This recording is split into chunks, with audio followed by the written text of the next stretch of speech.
Good day, and welcome to the Surgery Partners, Inc. Second Quarter 2025 Earnings Conference Call. All participants will be in the listen-only mode.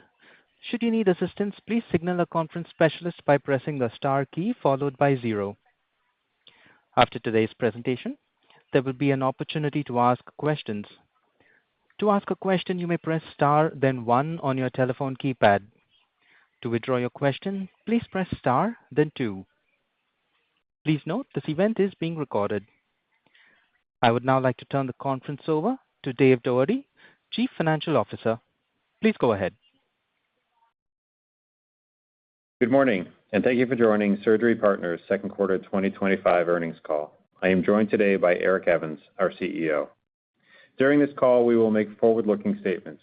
There are risk factors that could cause future results to be materially different from these statements that are described in this morning's press release and the reports we file with the SEC, each of which are available on our corporate website.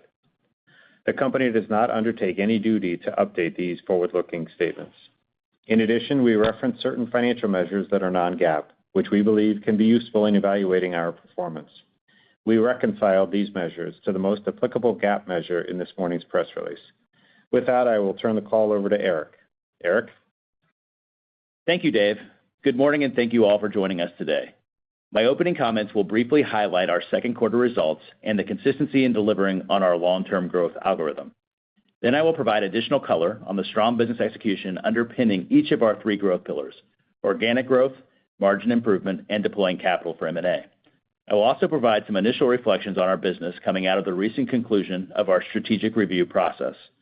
Finally, I will share our views on how our business is positioned in the current regulatory environment, as well as our outlook for the remainder of the year. We are pleased to report Surgery Partners' second quarter net revenue of $826 million and adjusted EBITDA of $129 million, both in line with our expectations. Our colleagues and physician partners continue to deliver on our mission to enhance patient quality of life through partnership, and the strong results we shared this morning are a testament to their unwavering dedication and tireless efforts. We are deeply grateful for their commitment and proud of their achievements. Compared to the prior year's second quarter, adjusted EBITDA grew 9% and net revenue grew just under 8.5%, with contributions from each pillar of our long-term growth algorithm. Our growth in 2025 is attributed to continued strong organic results, including same-facility revenue growth of over 5%. Same-facility revenue growth was comprised of 3.4% surgical case growth and 1.6% rate growth. These components of our same-facility revenue growth are consistent with the expectations that we shared on our prior earnings call. We continue to expect the full year 2025 same-facility growth to be near the high end of our growth algorithm target of 6%, with balanced growth between volume and rate as the year progresses. Dave will elaborate on our financial results next, but the results of the first half of 2025 underscore the consistency of the company's core operating platform. Let me touch on some of the initiatives that are critical to our sustained long-term growth, starting with our organic growth activities. In our consolidated facilities, we performed nearly 173,000 surgical cases in the second quarter of 2025, compared to approximately 167,000 in 2024. In the second quarter, we experienced higher growth in GI and MSK procedures, including continued strong growth in orthopedics, driven by an increase in joint-related surgeries.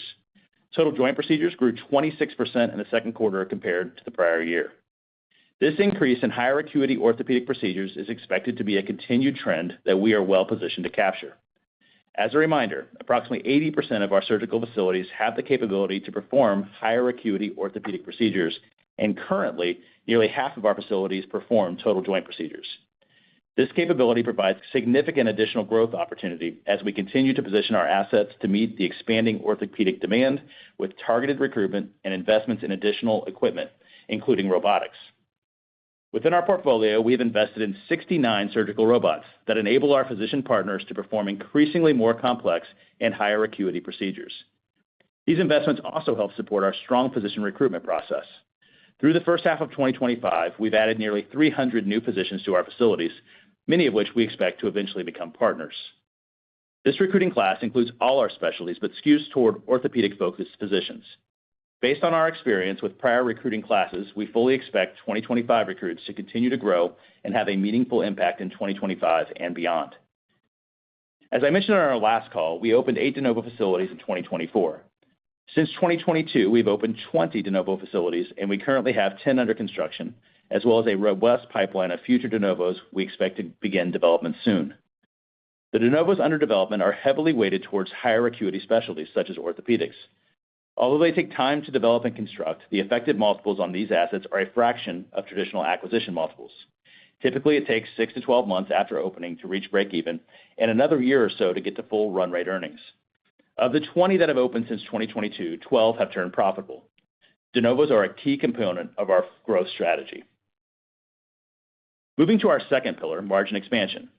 During the quarter, we saw light margin expansion from continued growth and cost management discipline, as our cost of revenues, including SWB and supplies and G&A expenses as a percentage of revenue, all improved in the second quarter of 2025 versus 2024.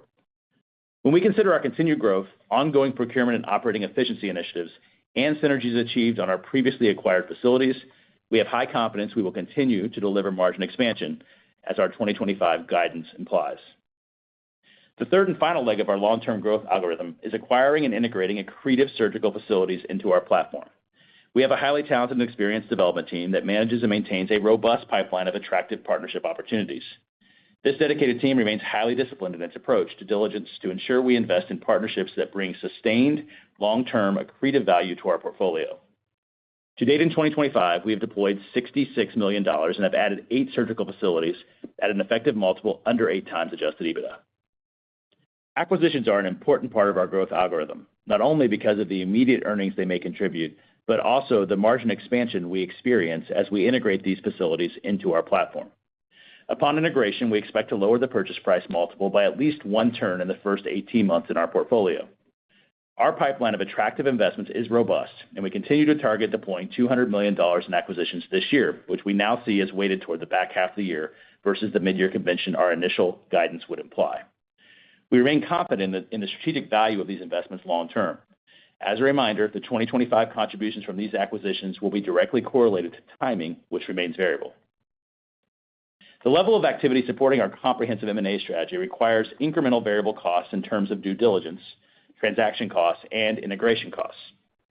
As we discussed on our last call, transaction and integration efforts were higher than typical in 2024, but we said that we expected this level of spending to be significantly lower in 2025.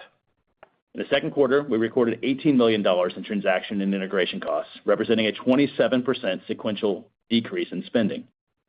This level of spending should continue to decline in the second half of 2025 based on a more normalized volume of M&A, integration efforts, and continuous improvements in our operating system. Next, I would like to briefly comment on how Surgery Partners is positioned in the current regulatory environment. I will start with tariffs. We can confidently reiterate that we do not have material exposure to any tariff-related price increases in the near to midterm, nor do we believe there's a substantial risk to our supply chains. The immediate impact of the One Big Beautiful Bill Act will be minimal for Surgery Partners. Given our small participation in Medicaid and exchange-based reimbursement programs, changes to eligibility requirements, state-directed payment programs, and provider taxes are unlikely to have a noticeable impact on our business. I would like to remind investors that our exposure to Medicaid payer groups is less than 5% of our revenue, and we do not consider prospective changes to either program as a risk to our short or long-term growth prospects. Last month, CMS issued their proposed 2026 rate and potential policy changes. The proposed outpatient rates that would affect our facilities were approximately 2.4%, but the rates will vary based on specialty. CMS proposed adding 276 procedures to the ASC covered list and 271 more procedures to come off the inpatient-only list in 2026. This underscores our advantageous position as a leading owner and operator of short-stay surgical facilities, as CMS and other payers drive more procedures to this side of care. They also propose phasing out the inpatient-only list over 3 years. We are currently performing several of these procedures in our facilities for commercial-based patients, albeit in very small amounts.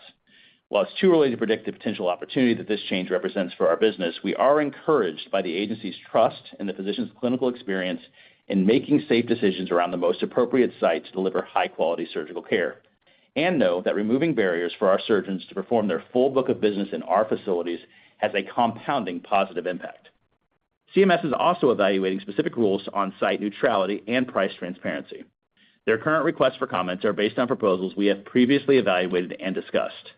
As a reminder of our last earnings call, where we went into detail on site neutrality, We believe the approaches being discussed will have an immaterial to slightly positive impact on the company.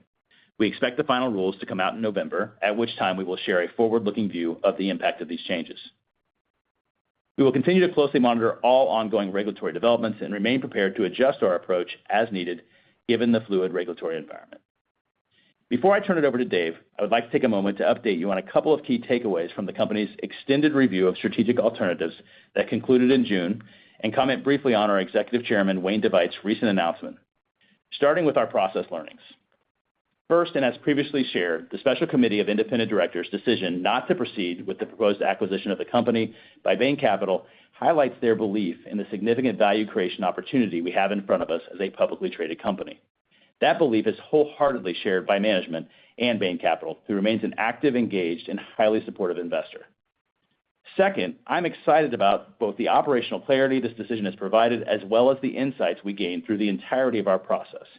These insights include a reaffirmation that Surgery Partners, as the leading independent short-stay surgical provider, is incredibly well-positioned in the highly attractive short-stay surgical market. Our facilities are preferred by patients, physicians, and payers, and deliver on value-based care objectives within the fee-for-service system. Our market size is estimated to be over $40 billion today, and our total addressable market is projected to grow to over $150 billion in the near to medium term. As I alluded to in my earlier remarks, our business is already capturing momentum posed by key trends unfolding across the surgical landscape, and we will continue to benefit from demographic, technology, and price transparency tailwinds. As part of our commitment to continuing to deliver long-term value to our shareholders, we will continue to strategically evaluate and look for opportunities for asset portfolio optimization. We plan to selectively partner or sell facilities that can expedite leverage reduction, accelerate cash flow generation, increase focus on our core ASC service lines, and provide increased flexibility to execute on and self-fund our growth algorithm. We have already begun the work to execute on this opportunity.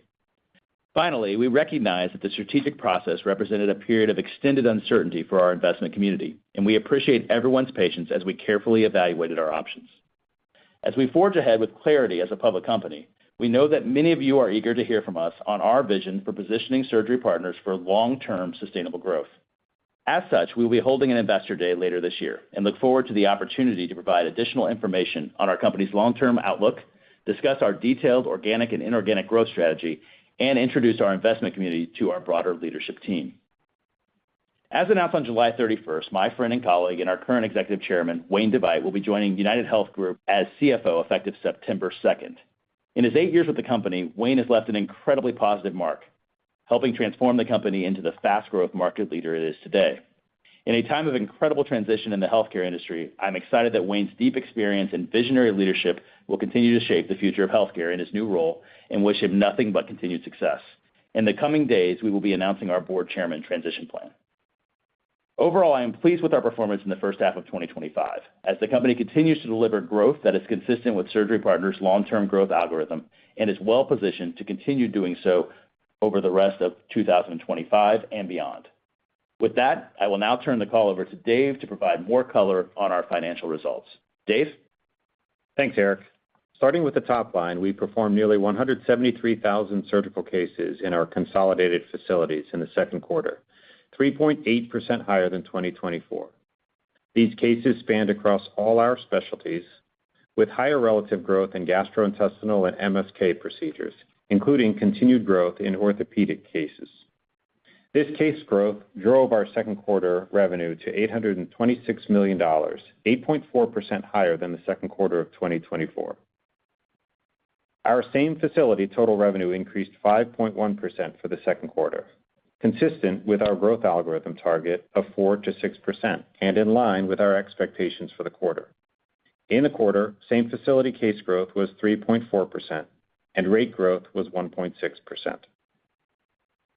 Adjusted EBITDA was $129 million for the second quarter, giving us a margin of 15.6%, 10 basis points higher than the prior year. We ended the quarter with $250 million in cash. When combined with the available revolver capacity, we have $645 million in total liquidity. We reported operating cash flows of $81 million in the second quarter of 2025, distributed $54 million to our physician partners, and incurred $10 million in maintenance-related capital expenditures. We are seeing incremental improvements in the cash conversion of our revenue, with the metric of days sales outstanding decreasing 3 days from the first quarter, which is critical to convert the company's growing earnings. There were no unusual matters that affected operating cash flows in the quarter, other than the change in interest rates on our corporate debt portfolio, which I will address shortly. We remain pleased with the disciplined management of our capital deployed for maintenance-related purchases. Moving to the balance sheet. We have $2.2 billion in outstanding corporate debt with no maturity dates until 2030. The effective interest rate on our corporate debt was approximately 7.4% in the quarter, approximately 140 basis points higher than in the first quarter. As we have noted in prior conversations, the fixed interest rate swaps that hedged the variable component of our $1.4 billion term loan expired in the first quarter. This interest rate exposure is now protected by interest rate caps that limit the variable component of the interest rate to 5%. That floating rate is currently 4.35%, but that could change throughout the year. Given these factors, along with making our biannual interest payment on the 7.25% senior notes in April, we saw an increase of $23 million in interest payments in the second quarter of 2025 over the same period in 2024, which is reflected in our operating cash flows. Our second quarter ratio of total net debt to EBITDA, as calculated under our credit agreement, was 4.1 times, consistent with our expectations given recent acquisitions. Leverage calculated using consolidated debt from our balance sheet divided by adjusted EBITDA before reducing it for NCI was 4.7 times. We continue to have high conviction that our leverage will decrease based on our continued earnings growth. As Eric mentioned, as we continue to drive towards long-term growth, we are assessing our asset portfolio with the goal of optimizing our portfolio to maximize exposure to our industry's key tailwinds, expedite leverage reduction, and accelerate earnings and cash flow growth. Regardless of any portfolio actions, our short and long-term financial models highlight that we will have sufficient liquidity from our cash on hand, our revolver capacity, and cash generated from operations to support future M&A levels that support our long-term growth algorithm without having to access incremental capital from the debt or equity markets over the next 5 years. Further, on an ongoing basis, we evaluate whether market conditions allow for opportunistic enhancements to our current capital structure. The results we reported today and all metrics are aligned with our internal expectations that support our guidance that we are reiterating this morning. Specifically, we are reaffirming full year 2025 revenue and adjusted EBITDA guidance to be in the range of $3.3 to $3.45 billion and $555 to $565 million, but given the timing of M&A, we may be at the lower end of this range. Our initial guidance was built on the expectation that we would deploy at least $200 million of capital on M&A at acquisition multiples consistent with our historical experience of approximately 8 times, using a mid-year convention. So far in 2025, we have deployed $66 million. As Eric noted, we enjoy a robust pipeline of future acquisition opportunities, but we will remain disciplined about acquiring the right asset for our portfolio and will not chase growth at the expense of this core discipline. Our guidance implies continued margin expansion in line with our long-term growth algorithm, reflecting our ongoing and accretive progress in supply chain and revenue cycle, as well as the integration benefits from recent acquisitions and contributions from de novos recently opened. We have high confidence in these growth areas based on our historical experience and the compounding effect of activity that has already occurred in areas like physician recruiting and managed care contracting. Coming out of the strategic review process that Eric touched upon, we have renewed conviction in the strength of our financial profile as a publicly traded company, and we remain focused on driving growth across our portfolio while maintaining fiscal and operational discipline to continue delivering long-term value to shareholders. Finally, I would like to echo Eric's gratitude and congratulations to Wayne. He is a great leader, mentor, and friend, and I wish him continued success in his new role. With that, I would like to turn the call back over to the operator for questions. Operator?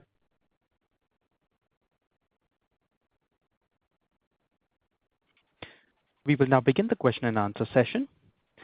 To ask a question, you may press star, then one on your telephone keypad. If you are using a speakerphone, please pick up your handset before pressing the keys. If at any time your question has been addressed and you would like to withdraw your question, please press star, then two.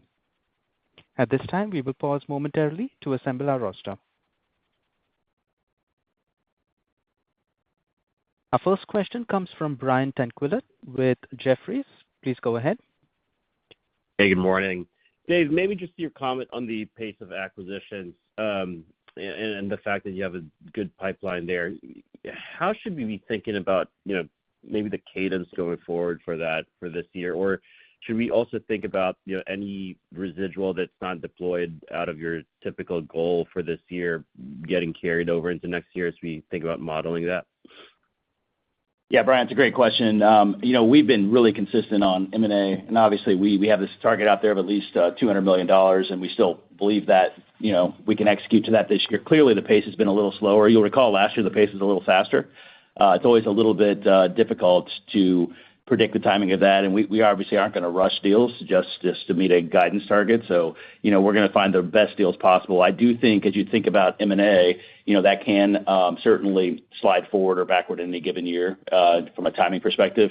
You can imagine during the strategic process too in the first half of the year, there were a lot of things happening and could have been some delays associated with that. So we look at the pipeline; it's very, very strong. We're excited about it. We continue to believe that $200 million is the right target every year. And as you know, many years we found more than that. It really just comes down to timing, but couldn't be more pleased with the amount of opportunities that remain out there for us. Appreciate that. And then, Eric, you talked a little bit about ramping up your de novo pace. So maybe I'm just curious what that looks like in terms of how the economics ramp for de novos and what that does to the margins of the business going forward as you do more of these. Yeah, no, I appreciate the question. Yeah, we're excited about de novos being a new lever of growth for us. Obviously, it takes a bit of time to get the full kind of run rate going there. We've talked about, having at any given time, double digits in development, and we continue to execute to that.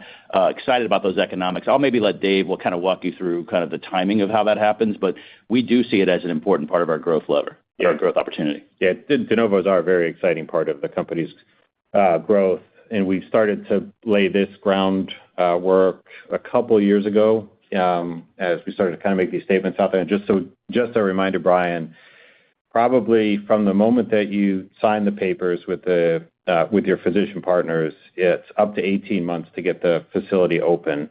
Within the first 12 months or so, you're getting all of the appropriate approvals from CMS and from commercial carriers, bringing that business in. And within the first 18 months after ownership, you're probably at run rate. So you say from the beginning to the end, 3 years to get to full run rate. And as I think Eric talked about in his remarks earlier, we've opened up quite a few this past year, and they're starting to turn profitable. So you can see the way they come through our P&L. We show a little bit of this in our press release exhibits. A majority of these right now are unconsolidated, so we have a minority ownership position in those de novos. Not all of them, but for the most part, they are an unconsolidated position. So the economics for us come through partly as management fee revenue, which is included as other revenue in our P&L, and the other part would come through equity earnings of affiliates. So you could see those two components. Again, we break those details out in the tables in our press release. And Brian, I'd just add one thing we really like about these. They tend to be higher acuity, so these are very focused on orthopedics and maybe occasionally cardiology. So we like the fact that these are kind of purpose-built higher acuity facilities. Also, it gives us a chance in all these cases to negotiate initial rates with payers based on the fact that this stuff's usually coming out of hospitals, right? So we have a real opportunity to start these facilities off kind of, getting a better portion of that value from the get-go. Awesome. Thank you. Our next question comes from Matthew Gilmore with KeyBanc Capital Markets. Please go ahead. Hey, this is Zach on for Matt. Thanks for taking our question. So as your team looks to optimize the portfolio, are there any service lines that you see as less core or any color on the areas of growth that you guys are targeting through this optimization? Thanks. Yeah, great question. I mean, look, as we think about trying to maximize long-term value for our shareholders, we will and are evaluating those opportunities where there's a particular facility or market that can accelerate the reduction in leverage and increase our cash flow conversion, right? So we think there are opportunities to do that. We're actively exploring those.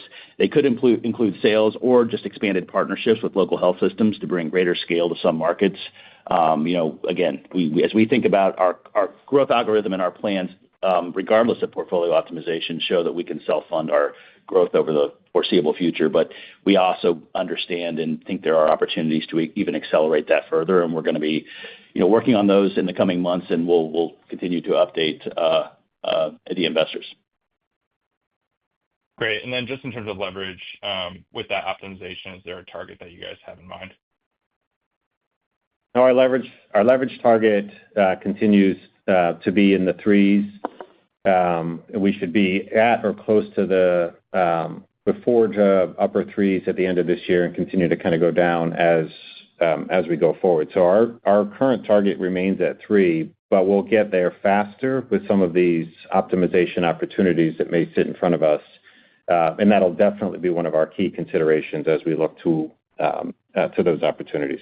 Yeah, and to your service line question, the only thing I would reiterate is, look, there's a lot of great tailwinds in the ASC space. We're going to really be focused on growing faster. And so, clearly, that will be where we focus our efforts service line-wise. Great. Thank you. Mm-hmm. Our next question comes from Sarah James with Cantor Fitzgerald. Please go ahead. Thank you. I understand it's early to decide for the company what a removal of inpatient-only list could look like, but is there any way you can give us some examples and some color of maybe what revenue per case would look like on things not currently on your list that may be able to happen in your facilities, or even for the surgeons that are credentialed with you now, how much of their time and their book has to be done outside of your facilities that could potentially be done in your facilities in the future? Yeah, Sarah, thanks for the question. I would just say, I'd start by saying we're really pleased that CMS is leaning in on, supporting ASC growth. They see the opportunity for cost savings, they see the opportunity for efficiency, and they're leaving that choice to the physician. So, high level, as I said in my opening comments, putting this decision back in the hands of the physician to make the right choice for where a patient goes and removing obstacles for any of our physicians to bring their whole book of business is incredibly powerful. We saw that when the total joints were brought on. It was, we always had done commercial, but we got more commercial after they removed that because they could do their Medicare cases along with that. So there's a lot of power in just simplifying, where a physician doesn't have to stop and think about, okay, can I do this in the ASC or not? They can make that choice. So I think that's number one. We just say that's powerful. As far as the initial list, these are higher acuity procedures, so it certainly would be higher revenue in general than the population. But right now, we're doing a limited number of commercial patients in those procedures. Again, when you allow Medicare and commercial, there should be some opportunity, but right now the N is pretty small. What I would say with all of these things, as you remove the inpatient-only list, there are technology changes and there are safety changes that have happened over time that allow more and more things to be done safely in our facilities. And, we see that as a really nice tailwind going forward. And we think that list only, expands over time. And so if you take away the inpatient-only list and you leave it to the physician, there's a lot of things that can be done safely with a great service and in a way more effective and efficient way in our space in the coming years. And we think CMS leaning in is the absolute right answer. Thank you. Our next question comes from Whit Mayo with Leerink Partners. Please go ahead.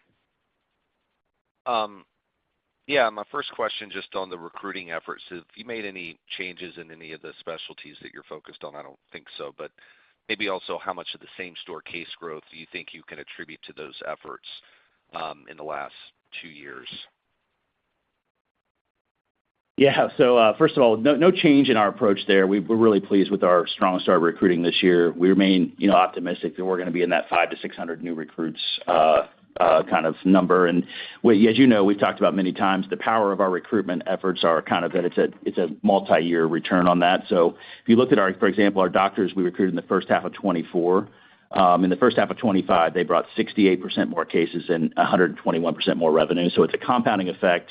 It continues to be a big part of our growth algorithm. We have not changed the specialties we focus on. Certainly, there's a real focus on orthopedics, but all of our key service lines are there, and we're opportunistic. I mean, every market has different service line opportunities that make sense for a given facility and what capacity they have available.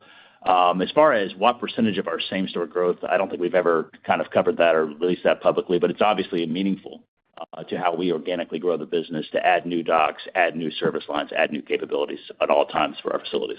Yeah, and just as a reminder, Whit, I know you know this, but recruiting is both strategic to reposition the company and take advantage of these tailwinds, and operational to make sure that the facilities are kind of appropriately cared for as doctors retire out of the system. So the goal for us here on recruiting is to be net positive after all of the natural life cycle of the ASC. Great. And then maybe my follow-up, just any changes with payer behavior, specifically MA plans, and really the corollary to this is just on revenue cycle and an update as to where you are in that initiative and standardization across the facilities. Thanks. Yeah, I appreciate you bringing that up.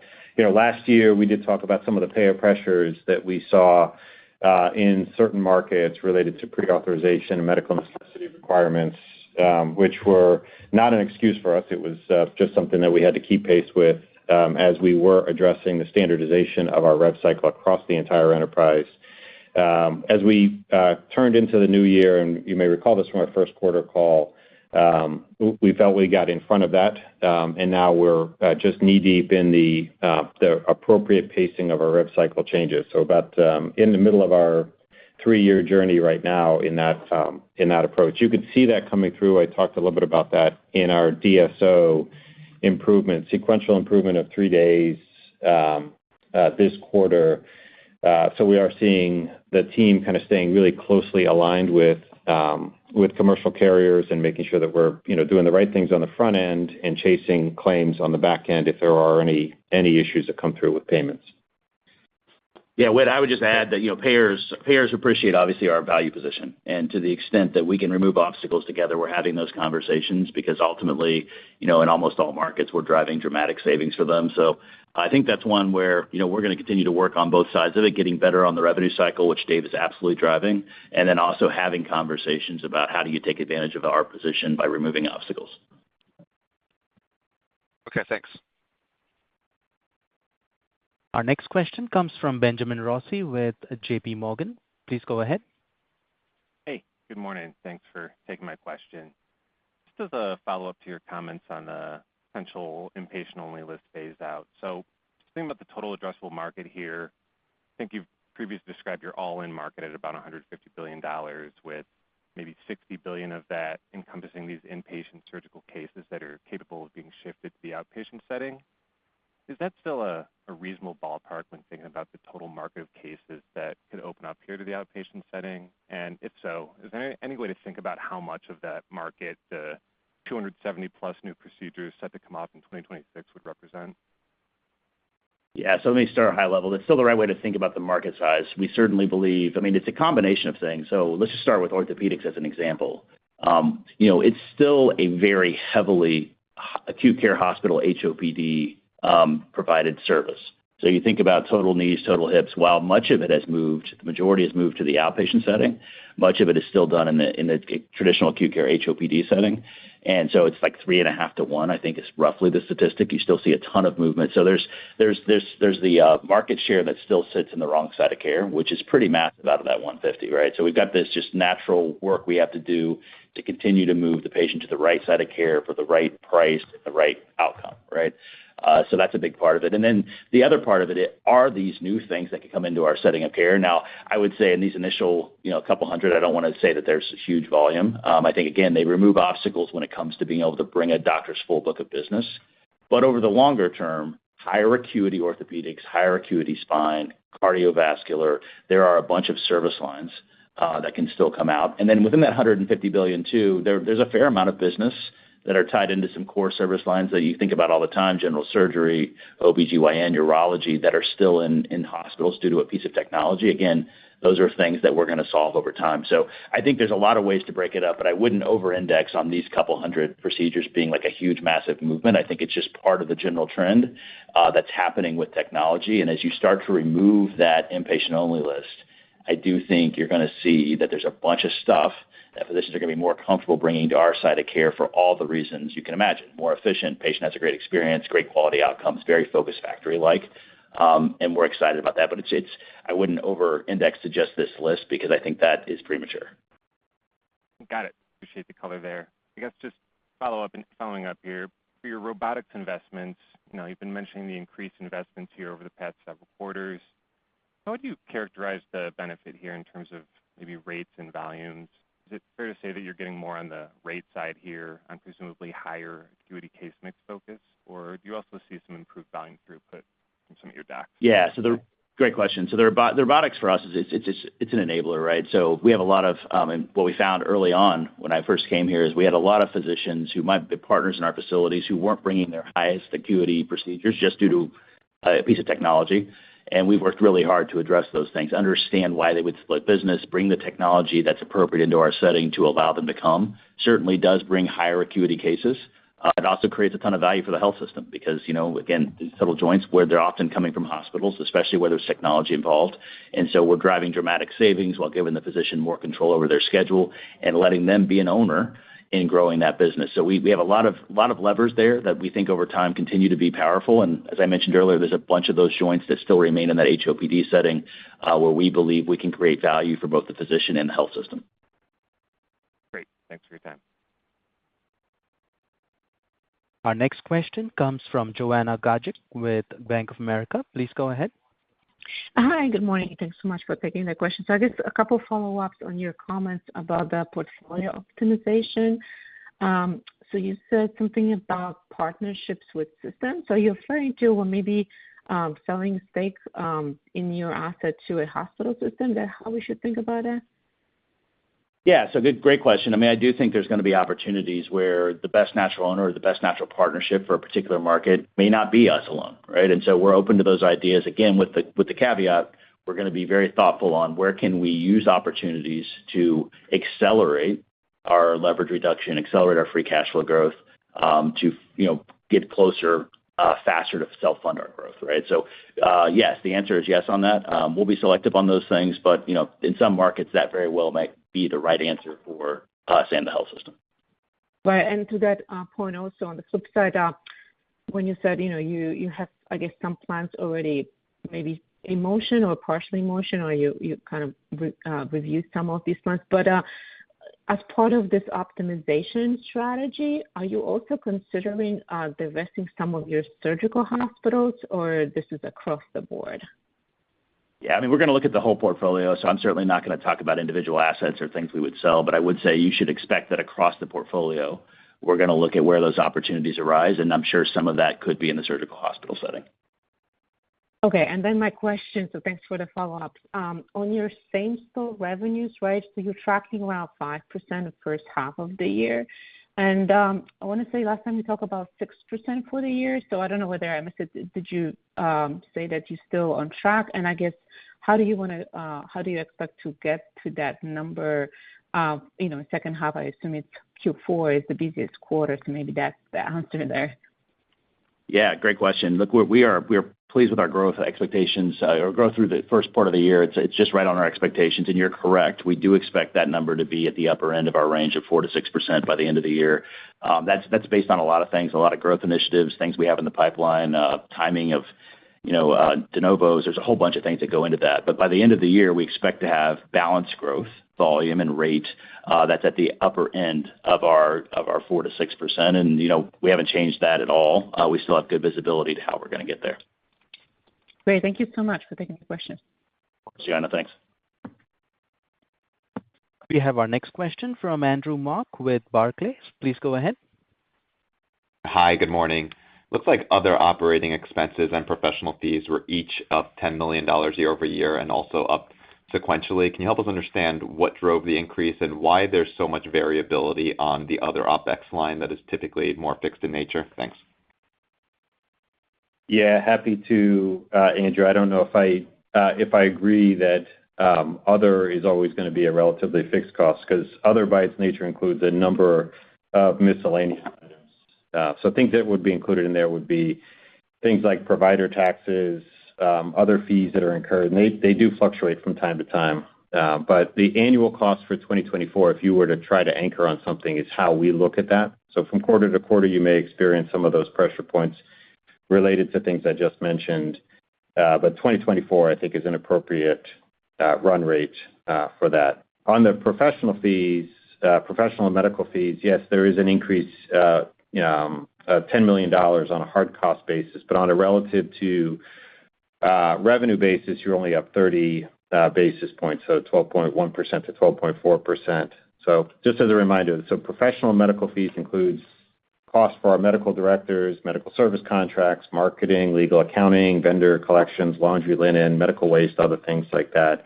The increase, if you were to focus on it, I don't focus too hard on that because I'm not alarmed by 30 basis points, but that increase is directly correlated to the 7 surgical facilities we acquired in 2024. Several of them were supported by physician practices that employ some physicians and clinicians, and those costs would be reflected in that pro fee line. Great. And then I heard you talk about the interest expense impacting cash flow in the quarter. Can you talk through some of the other working capital items and considerations for the balance of the year? Thanks. Yeah, I think the big driver for the year is going to be that interest cost piece of it, is we have to lapse the expiration of our interest rate swap. So remember that interest rate swap did close out in the first quarter. It's replaced with a cap that puts us at 5%, which means we're floating from where we were before. Where we were before was basically that SOFR rate was capped at 2.2%. So it's created some pressure, obviously, on that interest rate. That'll still be there in the third and the fourth quarter of this year. Those are the two big items, or the one item really that I would call out as a headwind for us. Of course, the underlying growth of the organization is coming through that cash flow from operations line item. You can see it when you adjust out for that $23 million, I think, pressure point that we've called out for interest costs.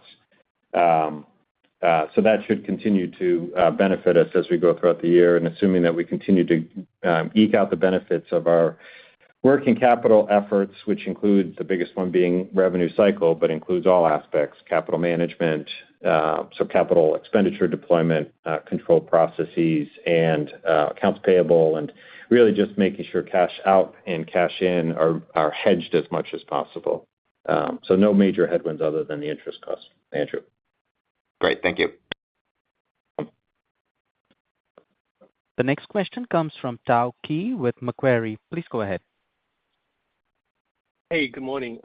In terms of the same store case volume trend, I think your strength stood in contrast with the outpatient performance from some of the hospital peers. Could you remind us what other contributing factors there? Is it geography, portfolio, case mix, or anything else you would point to?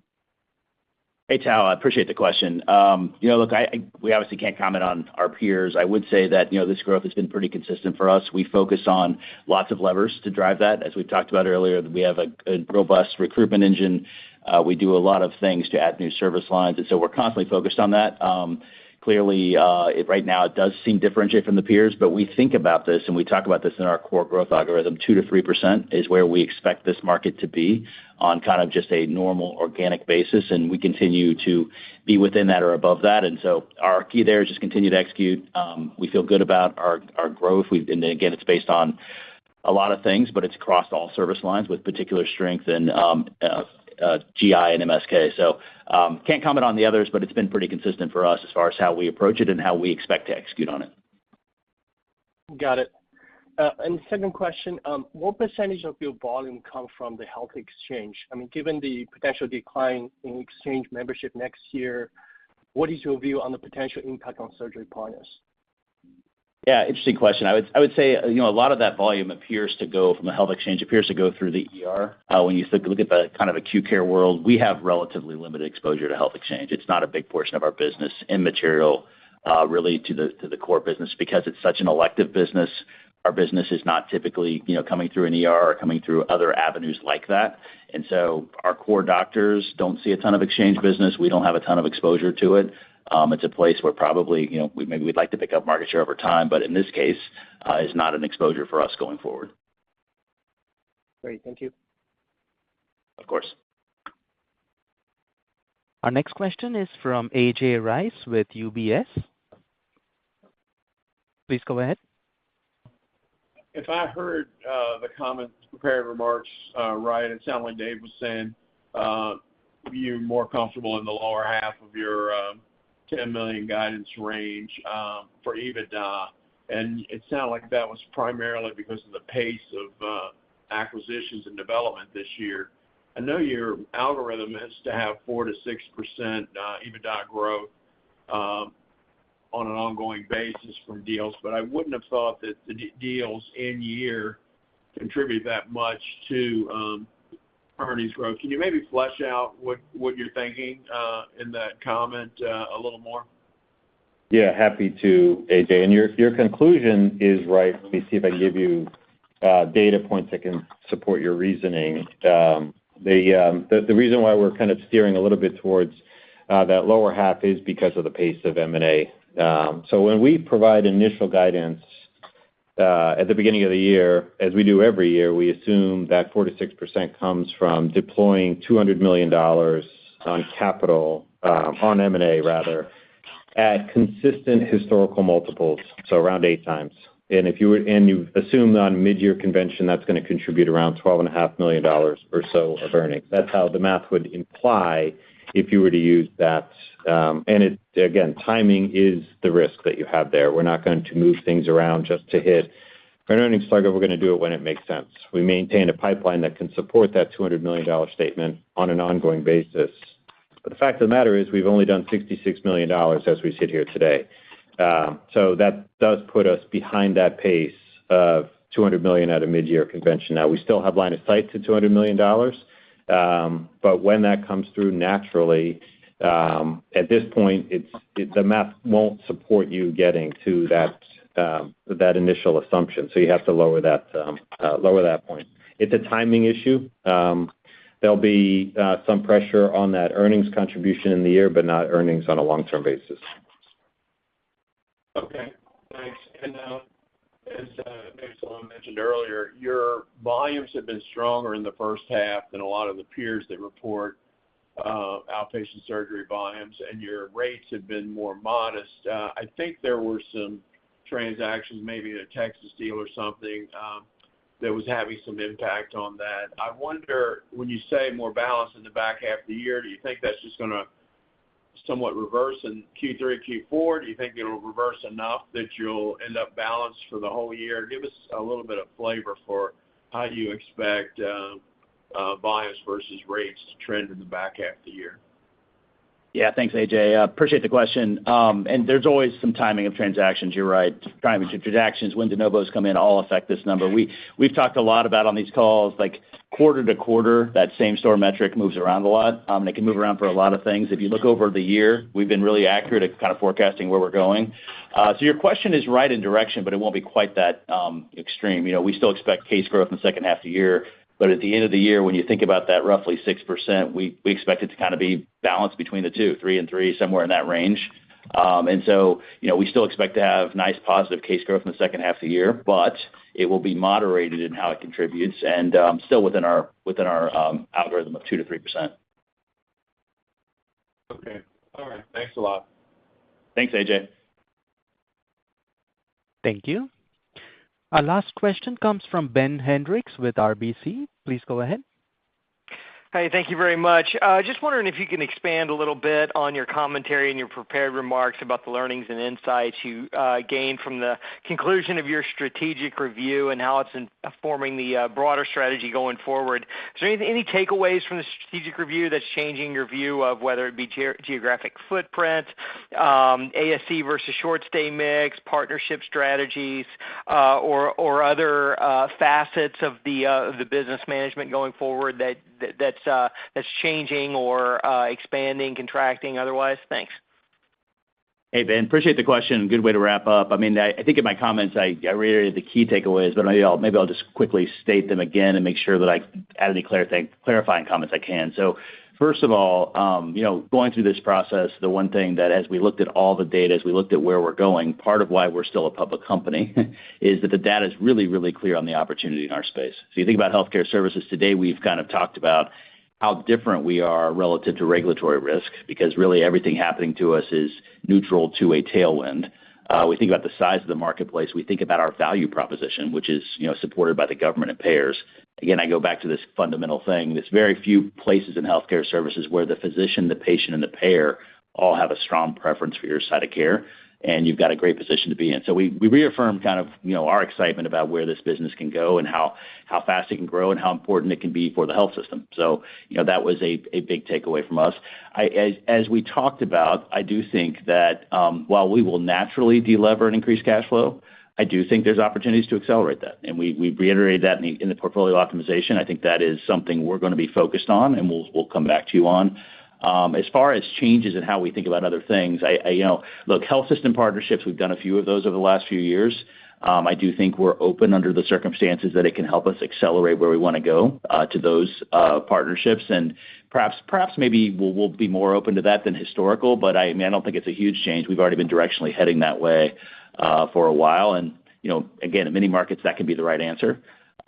Your other question around surgical hospitals, look, I would say that they're going to be part of this portfolio. We still, surgical hospitals play an amazing role for us as a company, and many of them are they give us the opportunity to be focused factories in our core service lines, right? And they are very much matched with an ASC portfolio around them. With that said, we certainly are focused on the core ASC service lines that have the biggest part of that TAM. And so as we think through this, when we can accelerate free cash flow, when we can delever, and when we can find a place where it allows us more flexibility in self-funding our go forward on those ASC investments, we'll do that. Thank you. Of course. Thanks, Ben. Thank you. The conference has now concluded. Thank you for attending today's presentation. You may now disconnect.